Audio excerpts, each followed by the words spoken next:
जी बिस्मिल्लाहिर्रहमानिर्रहीम अस्सलामुअलैकुम वरहमतुल्लाहि वबरकातुहू। अच्छा जी, लोगों का कहना है कि हकीम साहब गर्मी आ गई है तो कतरे नहीं बंद होंगे, कतरे बड़े आते हैं, लेसदार बहुत ज़्यादा कतरे आते हैं।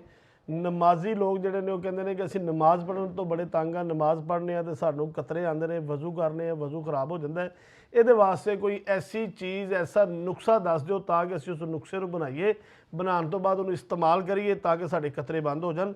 देखो तुहानू पता है कि मैं जो भी नुस्खा दसिया ना तुहानू बड़ा ही अच्छा नुस्खा दसिया ताकि वो तुहानू फायदा हो और रिजल्ट हो। एक मैं नुस्खा दसिया सी अज तो कुछ 6 महीने पहले नुस्खा ये दसिया सी कि प्याज के अंदर तुसीं पारा ले लो। पारे का तुसीं नाम सुनिया, कहते पारा ना मरे सारा ते गंदक ना देवे तेल, बड़े बड़े जोगी बड़े बड़े सरियासी कर कर थके खेल। असी क्या सी कि पारा भी मरे सारा ते गंदक भी देवे तेल, हो किसी गुरु का बालका तो कर दिखावे खेल। मर्दां दे काम हमेशा ही मर्दां ने कीते ने, कभी होर किसी ने नहीं कीते। ना तो वड्डे कद दा ना मर्दे, ना चौड़ी छाती का ना मर्द। मर्द एक चीज़ का ना ही सारी दुनिया को पता है। शरह च शर्म को नहीं, मसले च हया को नहीं। इलाज कराने वास्ते ना शर्माया ना करो, किसी ना किसी अच्छे तबीब को चले जाया करो। तो मैं जो नुस्खा दसिया सी ना पारे वाला, प्याज तुसीं सिरिंज ले लैनी है, टीका ले लेना, वो पारा वो अंदर पा के प्याज के अंदर तुसीं पारा ले पारा पा देना। प्याज हो छोटा जिहा, जिस तरह पैदा होता है ना, वो पैदाइश शुरू होती है, वो अंदर तुसीं पारा पा देना। जो जवान हो जाए वो अंदरों तुसीं फिर पानी वो प्याज का ले लेना। प्याज का पानी लैके उन्होंने तुसीं खरल करना शुरू कर देना। वो करंट दवाई के 2 कख पा देने ने, करंट दवाई तैयार हो गई। अज जो लोग कहते हकीम साहब करंट दवाई जी दाता दरबार वाले मेले के उत्ते तुसीं सानूं खुआई सी ना, वो करंट दवाई जरा सानूं तुसीं दे दिओ। लो जी, ये करंट दवाई तैयार हो गई। ਇਹਦਾ एक कख ही तुहानूं पता देना। ये इधर देखना, ये इन्ना को कख है सिर्फ ਇਹਦਾ। ਇਹ देखो,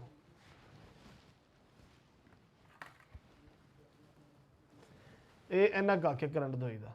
एक करंट दवाई का पहला फायदा कि जिवें तुसीं खानी इन्हें करंट की तरह तुहाडे वजूद के अंदर जाके ताकत देनी। जिहड़ा बंदा कहता जोड़ गोडे लक कमर पुरानी तो पुरानी 20 साल की दर्द जब मोहरियां का मसला, डॉक्टर कहते हैं ऑपरेशन करा ला, कोई ऑपरेशन कराने की जरूरत नहीं। मेरी एक पहली खुराक खाओ, खुराक खाने तो 15 मिनट बाद मोहरियां की दर्द खत्म हो जाए। तो तारीफ मेरे अल्लाह की जिन्हें कुदरती तौर पर दवाइयां के अंदर शफा रखी है, मालक की तारीफ है।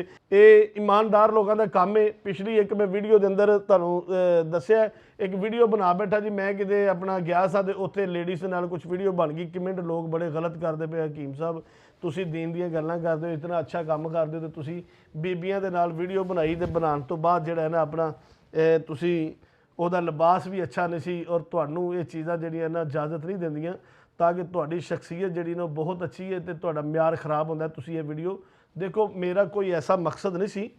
ਅਸੀਂ ਕਿਤੇ ਗਏ ਆ ਦਾਅਵੇ ਦੇ ਉੱਤੇ ਸਾਰੇ ਲੋਕ ਦੱਸੋ जिस तरह ਉਹਨਾਂ ਨੂੰ ਜਾਣਦੇ ਸਨ, ਸਾਨੂੰ ਵੀ ਲੋਕ ਜਾਣਦੇ ਸਨ। ਹੁਣ ਪਿਆਰ ਕਰਨ ਵਾਲਾ ਕੋਈ ਬੰਦਾ ਆ ਕੇ ਕਵੇ कि हकीम साहब मैं ਤੁਹਾਡੇ ਨਾਲ बैठना चाहना, सैल्फी लेना चाहना ਜਾਂ ਕੋਲ ਖਲੋਣਾ ਚਾਹਨਾ, तो कोई यार ऐसी कोई गलत गल नहीं। तो इस तरह ਦੀਆਂ ਗੱਲਾਂ ਨਾ सोचा करो। इंशाअल्लाह ताला ਤੁਹਾਡੇ ਨਾਲ मैं खलोता वां। जिस तरह के पारे वाला मैं नुस्खा दसिया प्याज वाला, उन्होंने इस्तेमाल भी किया, बड़े लोगों को फायदा भी होया, और कुछ लोगों को समझ नहीं सी आ रही, और मैं लोगों को दसिया वो इतना अच्छा इतना कामयाब होया कि जेडे लोगों को शुगर होती है ना, ब्लड प्रेशर का मसला होता है, पुरानी तो पुरानियां दर्दां भी जिसम च होंदियां ने, कतरे धांध भी पैंदी रहिंदी, वो पारे वाला कख खादा तो बंदे ठीक हो गए। मगर उन्होंने बनाने वास्ते कम सो कम 8 तो 9 महीने का जिहड़ा ना टाइम चाहिए। फिर जाके क्योंकि प्याज ने तैयार होना, तैयार होने तो बाद वह पानी कढ़ना, पानी कढ़ के फिर उन्होंने अदरक का पानी कढ़ना। इस तरह 2-3 जिहड़े ने ना जोहर लैके उन्होंने मिक्स करके बनाना पैंदा। फिर उन्होंने 2-3 अग्गा दे के फिर उन्होंने तैयार करके फिर एक कख देता। जिस तरह कि करंट दवाई साड़ी तैयार हुई है, ये अंदर पारा नहीं गा, ये अंदर होर काफ़ी सारिया चीज़ां असीं पाईयां ने, पा के तो नुस्खे तैयार किए हैं। क्योंकि मेरे जिन्ने नुस्खे होंदे ने ना, ये तुहानूं पता है कि मैं ज़्यादातर नुस्खे जिहड़े ने ऐसियां नियाब जड़ी बूटियां नाल और जहरां दे नाल मैं नुस्खे तैयार करना ताकि लोगों को फायदा मिले और लोगों को रिजल्ट मिले। ताकि अजकल जहर तो जहर ही काम करता है। जे तुसीं कहो ना कि आम जड़ी बूटियां जिहड़ियां ने अजकल, क्योंकि लोगों के खून चेंज हो गए, मिजाज चेंज हो गए। पहले लोग समझते थे जो कतरे आते हैं मेदे च गर्मी, गर्मी की दवाई खाधी कतरे बंद हो गए। फिर लोगों ने समझना शुरू करता यार मेरा जिगर का मसला है, काम मेरे कतरे नहीं। ये तुहाडे हराम मगज दे जिहड़े पट्ठे ठंडे गर्म होंदे ने, कमज़ोर होंदे ने, फिर तुहानूं मादे दे कतरे आने शुरू होंदे ने। तो ये चीज़ां जरा ख्याल रखा करो। गर्मियां दे विच तुसीं 2 चीज़ां इस्तेमाल करनियां ने, खास करके 2 चीज़ां तुहानूं उन्हां बंदियां नूं दस्सण लगा जिहड़े बंदे नूं कतरे आंदे ने। कतरे वाले बंदे तुखमे कूंज ले लो, तुखमे कूंज नूं तुसीं दुੱਧ ले लेना 1 किलो। अगर तुखमे कूंज 2 किलो दुੱਧ ले लो, ਉਹਦੇ ਅੰਦਰ ਜਦੋਂ ਦੁੱਧ ਦਾ ਉਬਾਲਾ ਦੇਣਾ, ਜਦੋਂ ਦੁੱਧ ਖੁਸ਼ਕ ਹੋ ਜੇ ਉਹਦੀ ਛਿਲਕਾ ਜਿਹੜਾ ਤੁਸੀਂ ਉਤਾਰ ਲੈਣਾ, ਛਿਲਕਾ ਖੁਦ ਬ ਖੁਦ ਉਤਰਨਾ ਸ਼ੁਰੂ ਹੋ ਜਾਏਗਾ। ਛਿਲਕਾ ਉਤਾਰ ਦੇਣਾ, ਜਿਹੜੀਆਂ ਵਿੱਚੋਂ ਗਰੀਆਂ ਨਿਕਲਣਗੀਆਂ ਨਾ, ਉਹਨਾਂ ਗਰੀਆਂ ਨੂੰ ਛਾਂ ਦੇ ਅੰਦਰ ਤੁਸੀਂ ਸੁਕਾ ਲੈਣਾ, ਸੁਕਾ ਕੇ ਉਹਦਾ ਪਾਊਡਰ ਬਣਾ ਲੈਣਾ। ਪਾਊਡਰ ਬਣਾ ਕੇ ਅੱਧੀ ਚਮਚ ਸੁਬਾਹ ਸ਼ਾਮ ਖਾਓ, ਇਨਸ਼ਾਅੱਲਾ ਤਾਲਾ ਜਿਨ੍ਹਾਂ ਦੇ ਜਰਾਸੀਮ ਕਮਜ਼ੋਰ ਨੇ ਜਰਾਸੀਮ ਵੀ ਪੂਰੇ ਹੋ ਜਾਣਗੇ, ਔਰ ਜਿਨ੍ਹਾਂ ਦੇ ਟਾਈਮਿੰਗ ਦੇ ਅੰਦਰ ਕਮਜ਼ੋਰੀ ਉਹ ਵੀ ਠੀਕ ਹੋ ਜਾਏਗੀ, ਜਿਨ੍ਹਾਂ ਨੂੰ ਕਤਰੇ ਆਉਂਦੇ ਨੇ ਕਤਰੇ ਵੀ ਬੰਦ ਹੋ ਜਾਣਗੇ। ਔਰ ਜਿਹੜੇ ਬੰਦੇ ਕਹਿੰਦੇ ਨੇ ਕਿ ਸਾਡਾ ਔਰਤ ਦੇ ਕੋਲ ਜਾਣ ਤੋਂ ਪਹਿਲੇ ਹੀ ਜਿਹੜਾ ਨਾ ਪਾਣੀ ਨਿਕਲਣਾ ਸ਼ੁਰੂ ਹੋ ਜਾਂਦਾ, ਉਹ ਵੀ ਬਿਲਕੁਲ ਠੀਕ ਹੋ ਜਾਏਗਾ। ਮੇਰਾ ਨੰਬਰ ਨੋਟ ਕਰ ਲਓ 0300 ਪੂਰਾ 85 75 378, 0318 100 ਪੂਰਾ 53 78, 0307 55 55 523, 0308 55 55 523। ਇਹਨਾਂ ਨੰਬਰਾਂ ਤੇ ਰਾਬਤਾ ਕਰਕੇ ਆਪਣਾ ਆਰਡਰ ਬੁੱਕ ਕਰੋ। ਪਾਕਿਸਤਾਨ ਜਾਂ ਪਾਕਿਸਤਾਨ ਤੋਂ ਬਾਹਰ ਕਿਸੇ ਜਗ੍ਹਾ ਦੇ ਵੀ ਤੁਸੀਂ ਕੋਈ ਕੋਰਸ ਮੰਗਵਾਉਣਾ ਚਾਹੁੰਦੇ ਹੋ, ਸ਼ਰ੍ਹਾਂ 'ਚ ਕੋਈ ਸ਼ਰਮ ਨਹੀਂ, ਬੇਫਿਕਰ ਹੋ ਕੇ ਤੁਸੀਂ ਆਰਡਰ ਬੁੱਕ ਕਰਵਾ ਸਕਦੇ ਹੋ। ਤੇ ਇਲਾਜ ਕਰਵਾਉਣਾ ਸੁन्नत है, ਸ਼ਰਮਾਇਆ ਨਾ ਕਰੋ। ਇੱਜ਼ਤਦਾਰ ਔਰ ਗੈਰਤਮੰਦ ਬੰਦੇ ਇਲਾਜ ਕਰਵਾਉਂਦੇ ਨੇ। ਦੇਖੋ ਤੁਸੀਂ ਅਗਰ 2 ਕਰੋੜ ਰੁਪਏ ਸ਼ਾਦੀ ਤੇ ਲਾ ਦਿੰਦੇ ਹੋ, ਬੜੇ ਅਸੀਂ ਸ਼ਾਦੀਆਂ ਦੇਖੀਆਂ 20 ਲੱਖ 50 ਲੱਖ ਰੁਪਏ ਸ਼ਾਦੀ ਤੇ ਲਾ ਦਿੱਤਾ।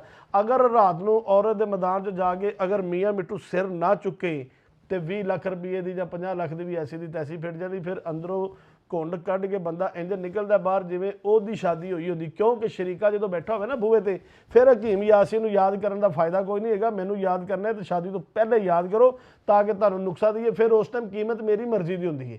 ਜਦੋਂ ਸ਼ਰੀਕਾ ਬੂਹੇ ਤੇ ਬੈਠਾ ਹੋਵੇ, ਔਰਤ ਦੇ ਮੈਦਾਨ 'ਚ ਜਦੋਂ ਜਾਵੇ ਤੇ ਹੱਥ ਪੈਰ ਕੰਬਣਾ ਸ਼ੁਰੂ ਹੋ ਜਾਏ ਨਾ, ਉਹਨੂੰ ਡਰ ਲੱਗੇ, ਖੌਫ ਆਵੇ, ਉਹ ਮੇਰੇ ਨਾਲ ਰਾਬਤਾ ਕਰੋ। ਮੈਂ ਖੌਫ ਦੂਰ ਕਰਨ ਦਾ ਮੇਰੇ ਕੋਲ ਫਾਰਮੂਲਾ ਮੌਜੂਦ ਹੈ।